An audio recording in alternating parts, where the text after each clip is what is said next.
We need help! Help! Somebody help us! Somebody help my mom! Mom! We need help! Roller coasters, thrill or kill.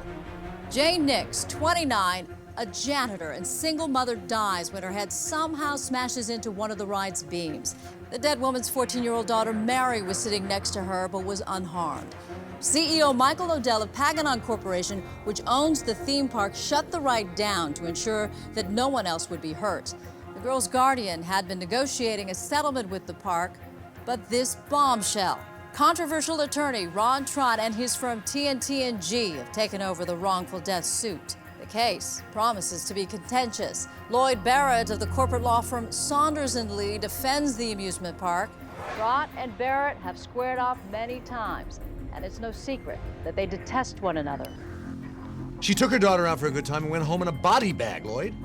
So make me a real offer. Quit wasting my time. Give me an amount that makes up for making a 14-year-old girl an orphan. Quit being dramatic, Ron. There's no press here.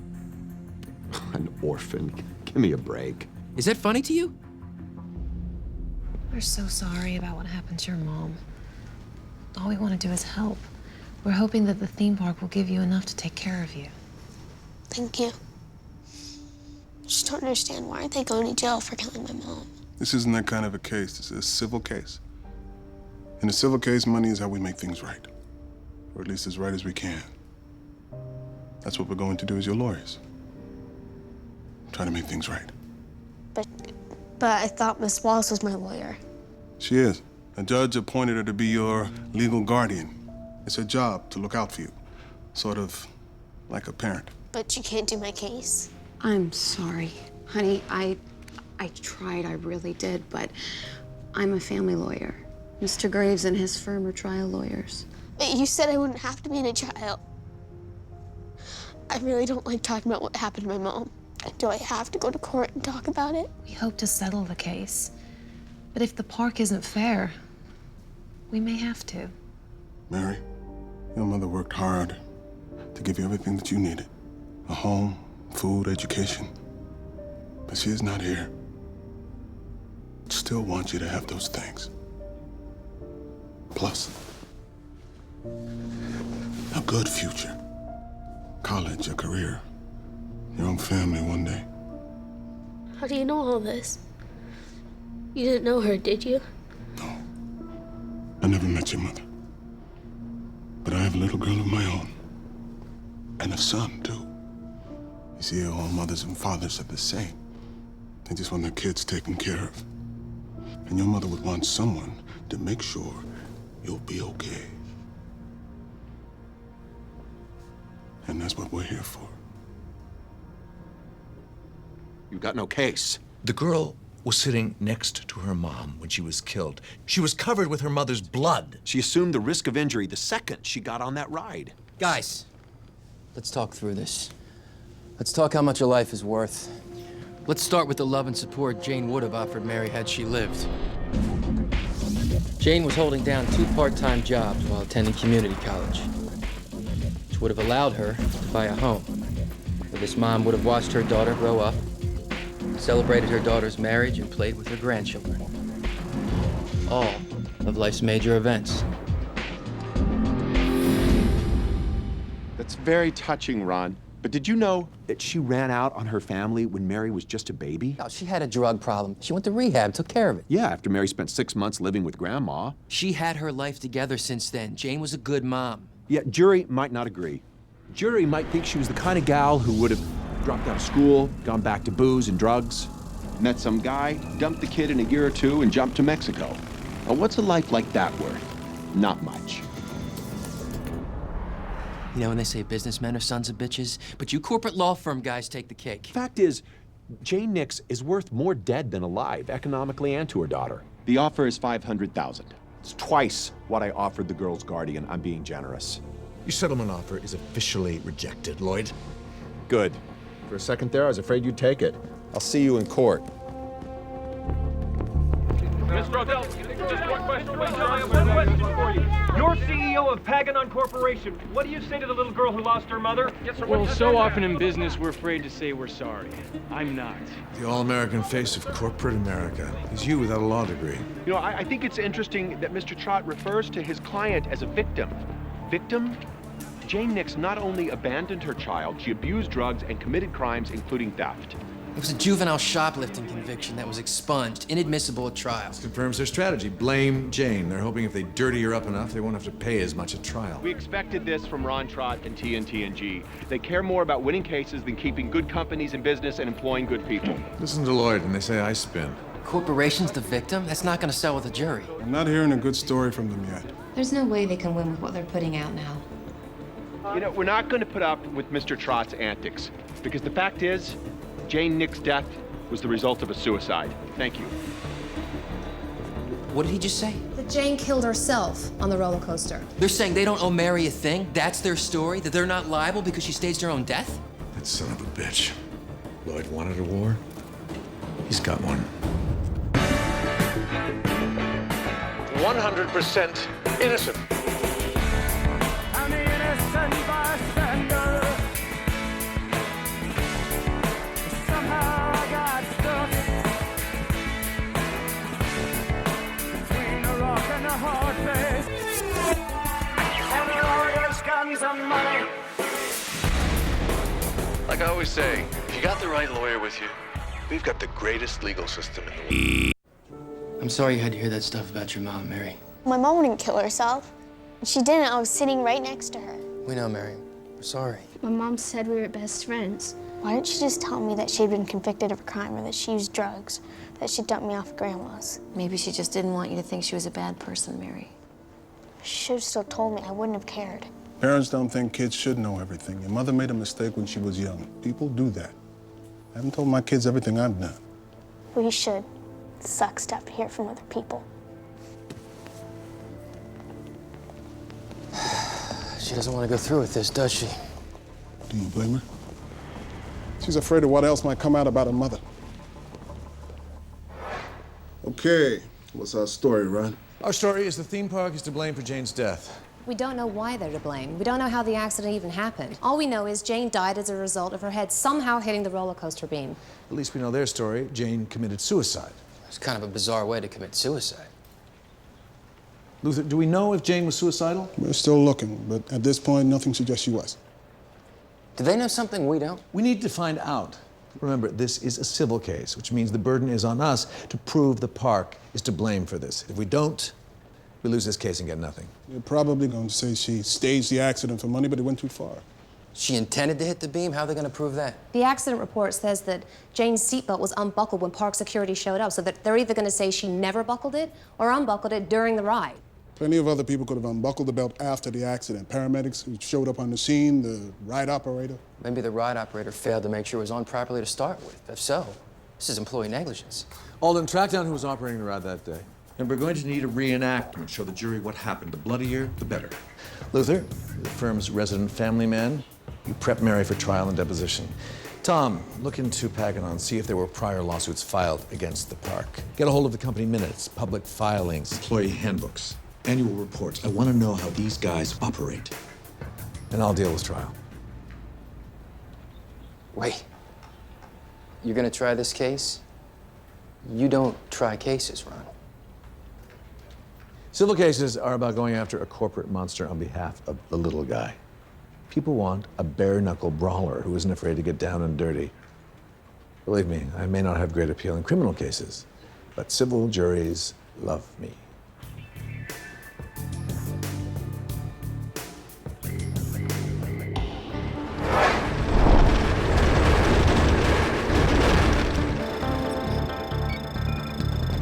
Hey, Alden. Dr. Kirkland. How's the accident reenactment? We've run tests on the ride at the same speed and weight distribution as when Jane and Mary rode the coaster. The only problem is it's not working. Take a look. We've input all the correct data, but Jane's head isn't hitting the beam. She was nearly decapitated, Alden. But it wasn't the beam's fault. According to the ride's design, the beam wasn't too low. If it was, other people would have hit it.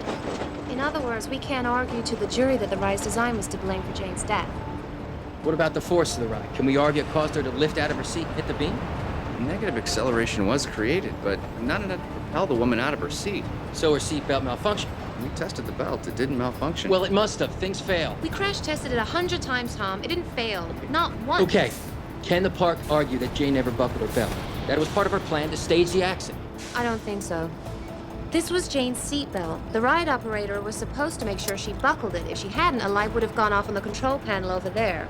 Okay, do we know whether the control panel was working that day? We checked with the park's maintenance records, and ran tests, and it seemed to be working. Does the train automatically disable if the light goes on? No, it can still run on the track. So if none of the equipment failed, then it must be employee negligence. I mean, maybe somebody failed to make sure Jane's seatbelt was on right. Who was the operator that day? His name's Jeremy Pierce. All right, let's check him out. Maybe he screwed up. Or maybe the park's right. She did unbuckle her belt during the ride. We have to consider that. With trial just weeks away, Ron Trott and his partners face an enormous challenge. The burden of proof is on them. My name, Ron Trott. I'm the plaintiff's lawyer on the case. Look, either I get on the show or I report you to the FCC.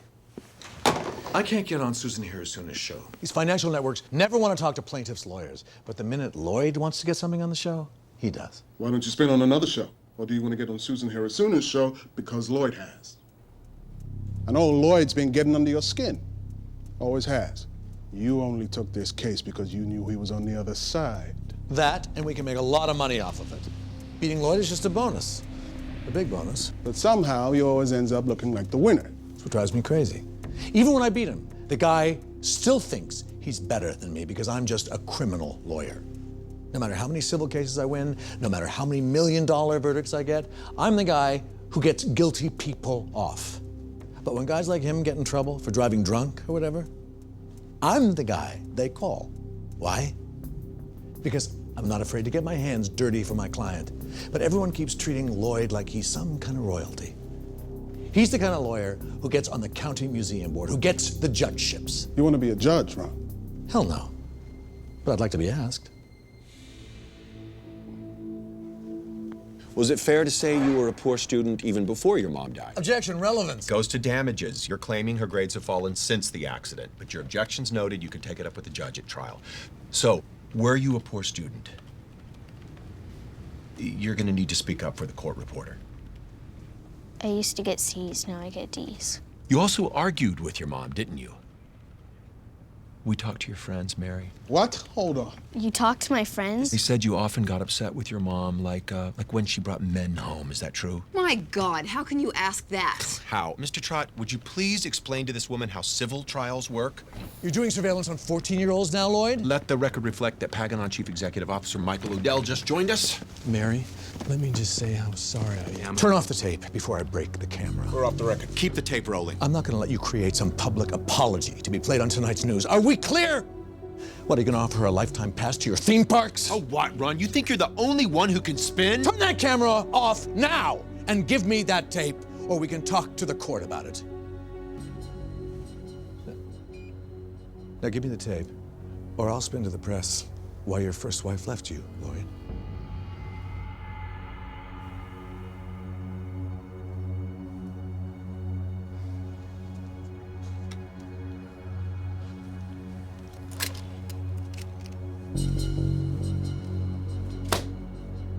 You're a real class act, Ron. Nice going, Ron. What do you want from me?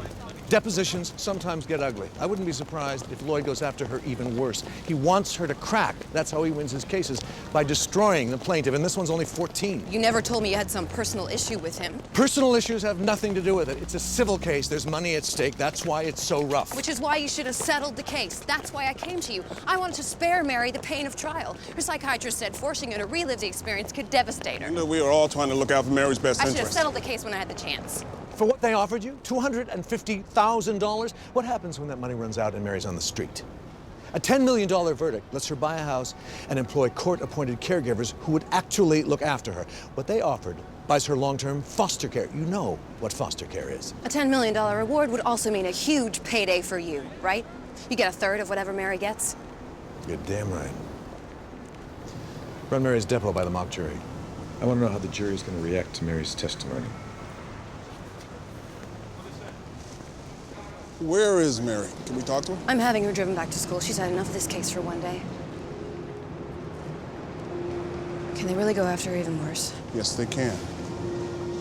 Look, I'm really sorry about what happened today, but we have to do this, otherwise she's going to end up with nothing. And tell her she did a good job today, and tell her we're proud. Keep looking. Let's check the track again.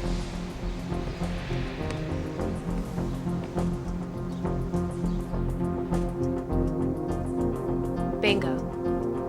She said it happened before? And that's what the girl's guardian said, but never for this long.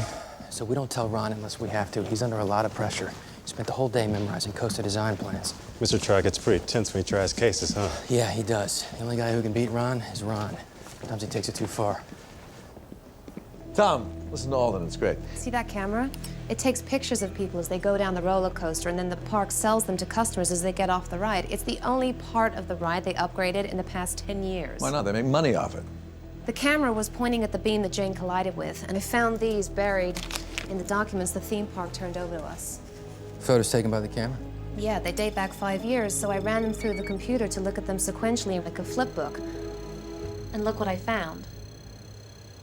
The beam that Jane hit had been dropping over the last few years. Our expert thinks that the weight of the beam caused these bolts to burrow down on the posts, so we can argue it's possible that the beam dropped to a fatally low position the day Jane was killed. So there was nothing wrong with the ride's design. What was wrong is how they maintained the ride. Why didn't our reenactment show that? The beam was replaced and raised during the time that Odell shut down the ride after Jane died. What a scumbag. He didn't shut down the ride to protect his customers. He did it to alter the scene of the accident. He knew they screwed up. But the law won't let us tell the jury that they fixed the beam. The subsequent remedial measures rule, otherwise known as the if it's broke, fix it rule. It says that if a physical hazard causes an injury, the person responsible can fix the hazard after the injury without it being held against them in court. We can still introduce photos from before the accident. Do we have photos from the day of the accident? No, the park claims they discarded them to protect the privacy of the other customers who rode the roller coaster that day. I love it. Evidence of a cover-up. Go on eBay and post a request for photos from the day of the accident. Some of the people who bought pictures that day might be willing to sell them to us. It could put our case over the top. I bet Lloyd told them to lose the photos. I'm going to win this case and get him disbarred. Get Mary on the phone. I want to tell her she's going to be one rich girl. I didn't want to say anything because I thought it might not be a problem, but Luther is looking for her with some of our investigators. What? Mary's run away. Linda said she's done it before since her mother died.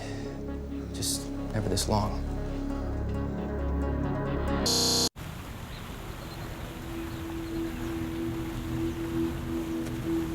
Right over here.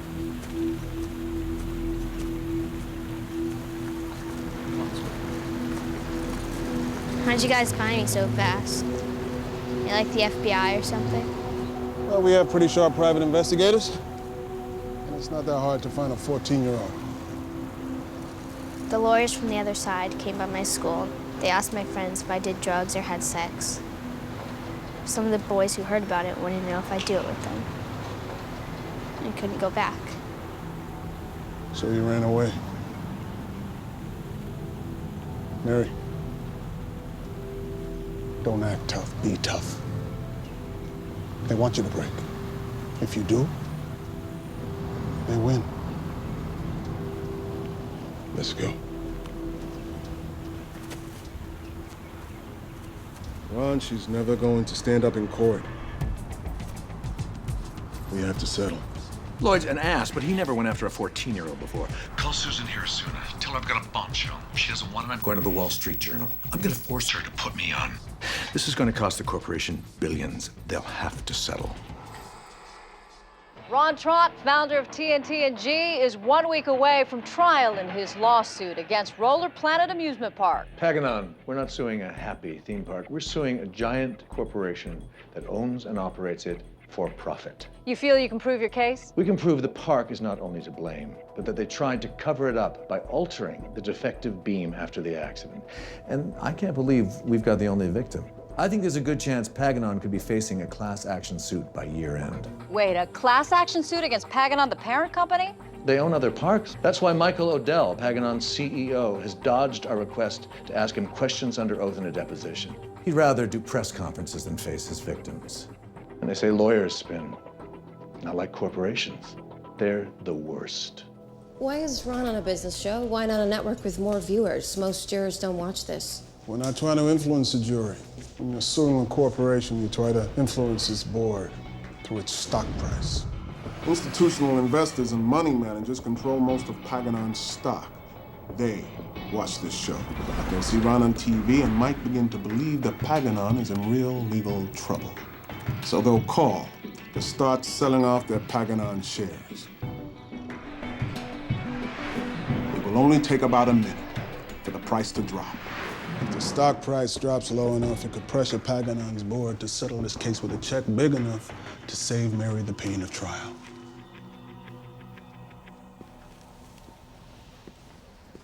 Did we just hire new paralegals?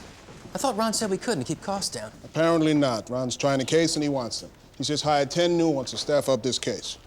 You know, he called me again in the middle of the night. Well, you know Ron. When he's trying the case, we're on 24/7. Yeah, well, when I'm trying a case, we're on all the time, too. But I don't call at 3 o'clock in the morning for mock jury results. How do we do? It's weird. Jane's dead, killed as a result of corporate negligence, but the mock jury's just not connecting with their case. Maybe it's the shoplifting conviction, drug abuse. They're just not finding her sympathetic. Meaning Mary doesn't deserve any money. We also got mock jury results on Mary's deposition tape. She bombed. Mock jurors thought she came across as cold and distant. Her mother's dead. She's still not in a good place emotionally, and this case isn't helping. She's only a kid. If we don't settle, Ron wants to call her to testify. He wants Lloyd to have to destroy her on the stand. Says he'll have no choice and the jury will hate him for it. Yes, it might be our best shot to win. You did the research. Since Odell's been CEO, Paganon has beaten every personal injury suit it's faced, mostly through Odell's charm and skill, outmaneuvering lawyers on the other side. Ron's been baiting him pretty good. What if Odell takes a stand? Ron's sure he won't. Someone who was riding the roller coaster on the day of the accident sold us the photo on eBay. What does the photo show, Alden? The guy was sitting 2 cars in front of Jane. It shows Jane just moments before she passed under the beam.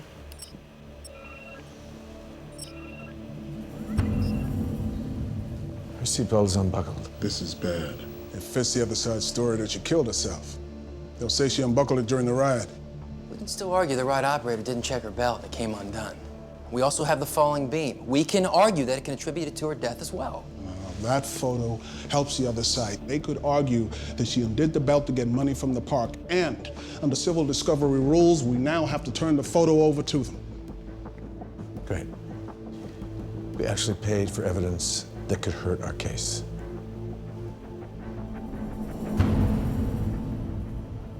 Mary, I'm looking for things that we can show the jury so they'll understand who your mother was, and that she wouldn't have hurt herself. The manager who runs the public storage said I have to get all this stuff out by tomorrow. He said the last check I wrote him bounced or something. I think I messed up bouncing the checkbook. It was probably that last rent check I wrote, where Mom died. You were the one who paid the bills? Well, Mom was busy with work and school. Plus, she wasn't good with bills or deadlines. Mary,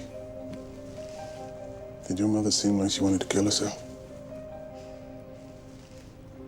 No. It wasn't even her idea to go to the park. It was mine.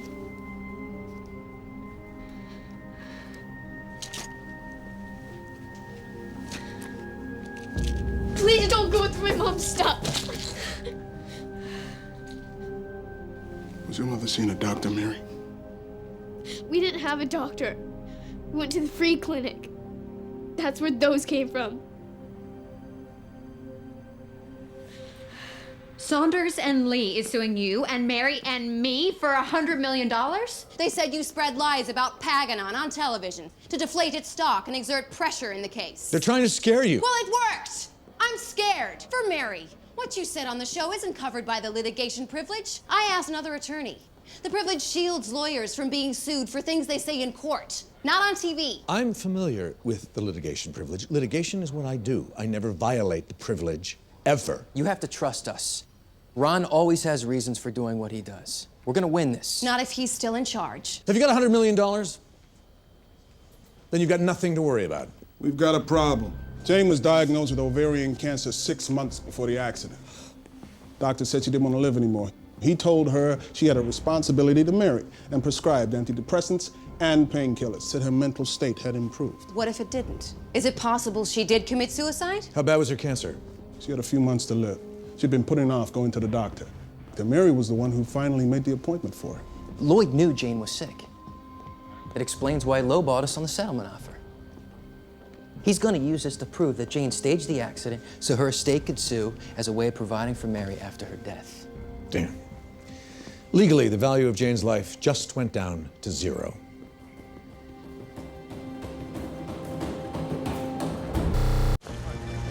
Answer what they ask. Just what they ask. And don't get smart with them. But most of all, no matter what, don't cry. Not a tear, you understand? You're the only one who can testify about what happened on the coaster that day. We're depending on you. I'm doing the handshake. You serious? It works. If the jury sees Odell shake my hand, they'll think I must not be such a bad guy. But if Odell refuses, then he's the jerk.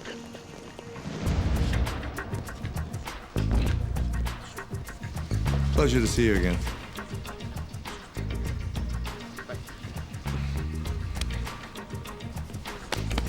Lloyd?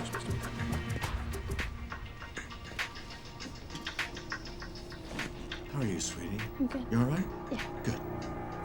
Mom and I were holding hands, because, we did that on scary rides. Hold hands. And did she say anything to you? No, she was just screaming.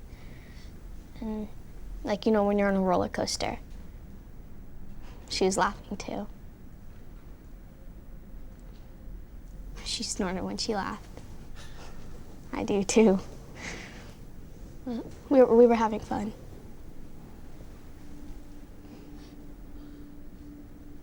I remember when we went down the ride that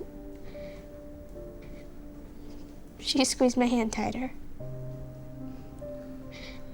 And then I felt her hand let go. And then I didn't hear her anymore.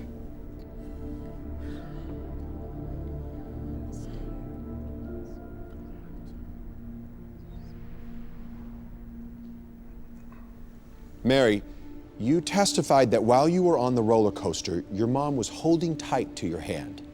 Was she doing that with both of her hands or just one? Just one. Which one? Her right hand. Now, when you go on roller coasters, do you usually look ahead at the track or sideways? At the track most of the time. So while you were looking at the track and your mom was using her right hand to hold your hand, you don't know for sure what she was doing with her left hand, do you? I guess not. So it's possible that she used her left hand to unbuckle her seatbelt during the ride and you just didn't see it. Yeah, I guess, but she didn't. That's what you want to believe, isn't it? I know my mom wouldn't kill herself. She was a good mom. The kind of mom who would do whatever she had to do to provide for her daughter. It was my idea to go to the park. Mine. I begged to go, but she said we couldn't afford it. I kept on begging, and it's my fault she's dead.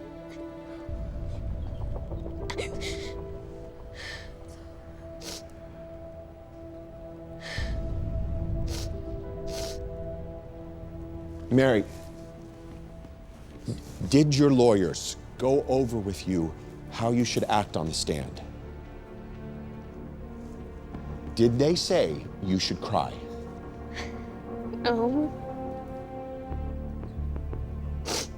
They told me not to cry.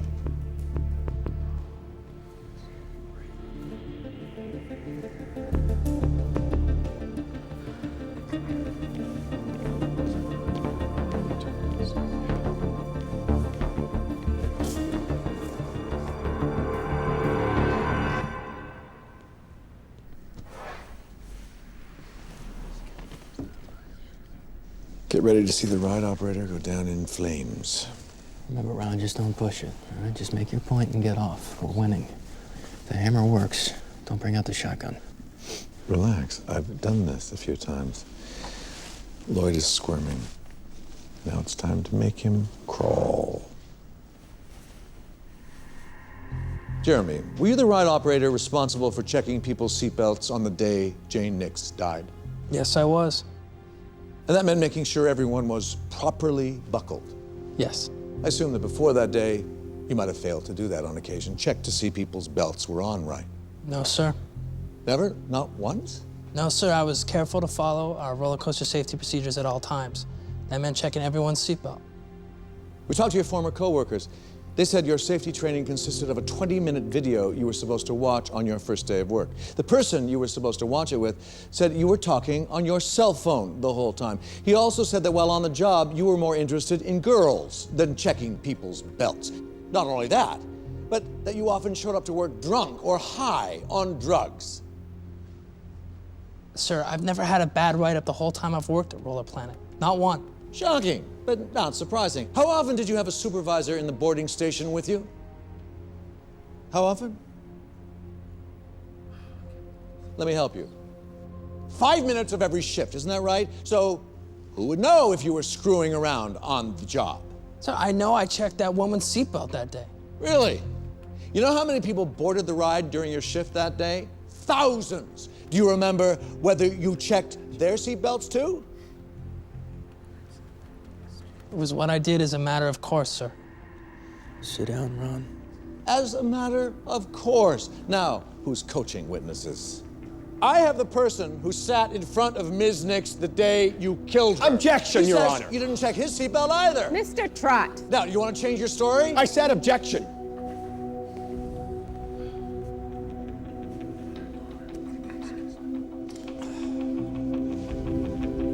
Tell our paralegal to get back to work. You have to pull that trick in every case. Why not? It works every time. Maybe too well. They're gonna blame Jeremy for this whole thing. Mr. Trott made a lot of good points. So we're clear. Did anyone from the company tell you it was okay to show up to work intoxicated? Or that it was okay to ignore the safety video? Or that it was okay to talk to girls instead of doing your job? No, sir. No one from the company said any of those things were okay. In fact, you were told expressly that all of those things were in direct violation of company policy. Yes, I was. It's in the employee handbook, isn't it? All fireable offenses. Correct.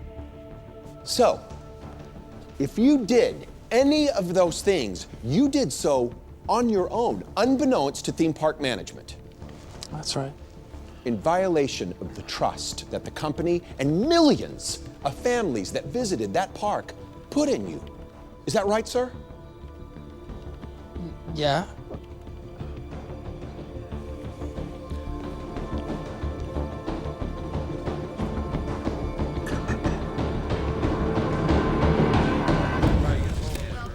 Thanks for opening the door so I could dump on the ride operator, Ron. It's nice to know I can always depend on your utter lack of proportion.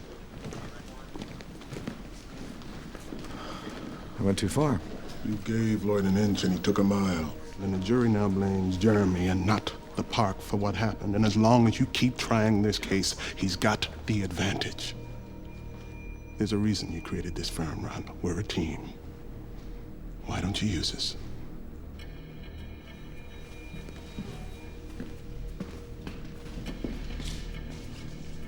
Let's refocus the jury on the theme park as the wrongdoer. We need to show this was corporate negligence through Odell, the company's CEO. Ron, come on.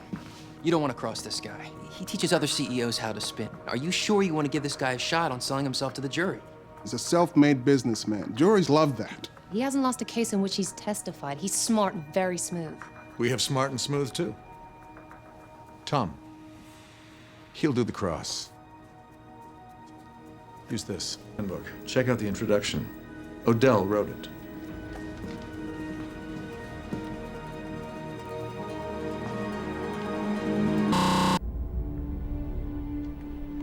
Your Honor, at this time, we would like to call Paganon Chief Executive Officer, Michael Odell. Mr. Odell, it says in your employee handbook that all of your employees make up the Paganon Corporation family. Let's talk about Jeremy Pierce. He's part of the corporate family too, right? To a point. To a point. Well, he's as much as part of the corporate family as you. I mean, if you can't hold the corporation liable for its employees' actions, who can you hold accountable, Mr. Odell? The corporation is responsible for implementing policies that are supposed to ensure customer safety. Whether employees like Jeremy choose to ignore those policies is oftentimes beyond our control. Okay. Let's talk about those things that were within your control. Things you did before the accident. As CEO, you mandated cost-cutting measures that resulted in the firing of hundreds of maintenance workers across all of your theme parks, isn't that right? They were people we didn't need. Really? This is the beam that Jane's head hit that day. These photographs are proof it was falling over time. Do you think a few more maintenance people would have kept that beam from falling? I would never put financial considerations above the safety of the people who attend our parks. The ride is 20 years old, and yet its safety features have never been upgraded. Not once. The ride still uses manual seatbelts instead of over-the-shoulder restraints. Why? Customers told us they liked the vintage feeling of seatbelts. We still have safety measures in place. The control panel on the ride signals when a belt is unbuckled. A light is supposed to flicker. So why didn't you install a mechanism that prevents the train from moving unless all of the seatbelts are properly buckled? That train can still run even if that light is flickering. We relied on our employees to act properly on the ground, to monitor the control panel we had. Well, I'm talking about your actions now, Mr. Odell. Not Jeremy Pierce's. This is the kind of control panel that prevents a train from running if it detects a seatbelt is unbuckled. You knew that such a panel existed prior to the accident, didn't you, sir? I was made aware of such a panel, yes. Right. By one of your senior managers, who told you it would be safer to use this kind of panel instead of the panel you had. Why didn't you install it? I don't recall. Let me refresh your recollection. I have the minutes from a recent Paganon shareholder meeting at which you spoke. During that meeting, you said that, quote, containing costs and maximizing shareholder profit were your highest priorities. That's what a CEO does. It's my job. A nickel.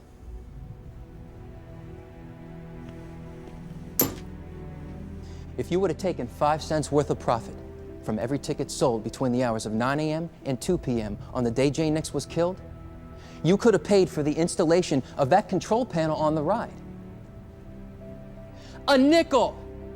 That's all it would have taken to prevent Jane's death. Instead, you used it to contain costs and maximize shareholder profit, didn't you, sir? You can keep the nickel, Mr. Odell.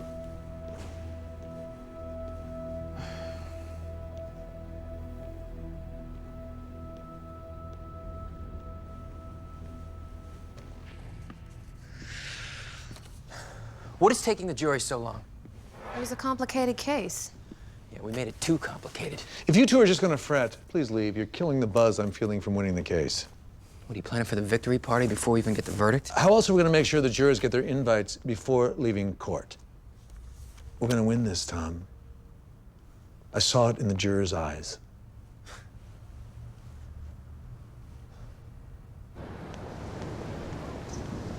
Maybe they're taking so long because they screwed up. Yeah, probably. That's not why. You were perfect.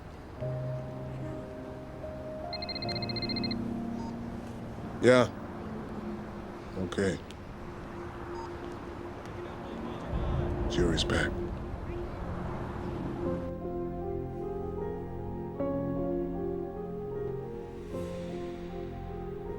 The clerk will record the verdict. In the matter of Mary Nix versus Paganon et al., CACV 0601011. How say you?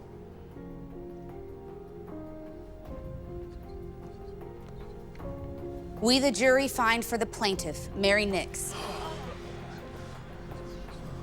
in the amount of $30 million.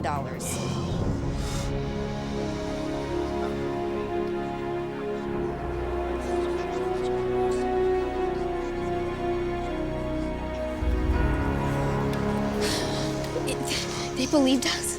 Yes. Thank you.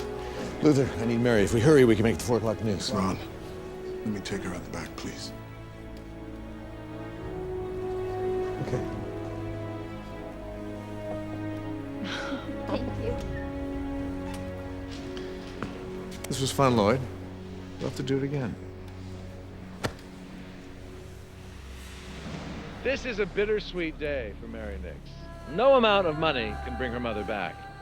But we now have 30 million reasons to believe this won't happen again. The fact is, Paganon couldn't hide the truth from the jury who saw through the company's smear campaign.